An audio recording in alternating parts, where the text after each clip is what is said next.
Welcome to CA Dynamic Capacity Installation with SMP JCL method video. This video demonstrates how to complete the base installation of CA Dynamic Capacity Intelligence with SMP JCLs.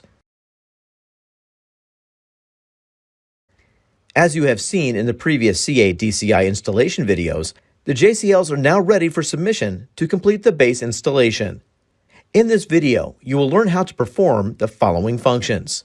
Allocate target and distribution datasets, define CSI datasets, receive, apply, and accept CA Dynamic Capacity Intelligence base functions. Open and submit the SAMP JCL member FHR00all to allocate target and distribution datasets. This job allocates target and distribution datasets and unique SMP LTS, SMP MTS, SMP SCDS, and SMP STS datasets to the target zone. Open the SAMP JCL FHR10 CSI and submit. This job defines the CSI datasets, allocates SMP PTS and SMP log datasets, initializes global, target, and distribution zones, creates DD-Def entries for the product, and required SMPE datasets.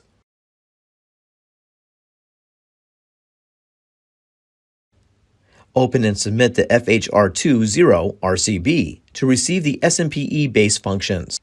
CA Dynamic Capacity Intelligence is received and now resides in the global zone. Submit FHR30 APB to apply SMPE base functions with the check option. Note any unresolved errors. Verify that resolving PTFs are applied before implementing products in production.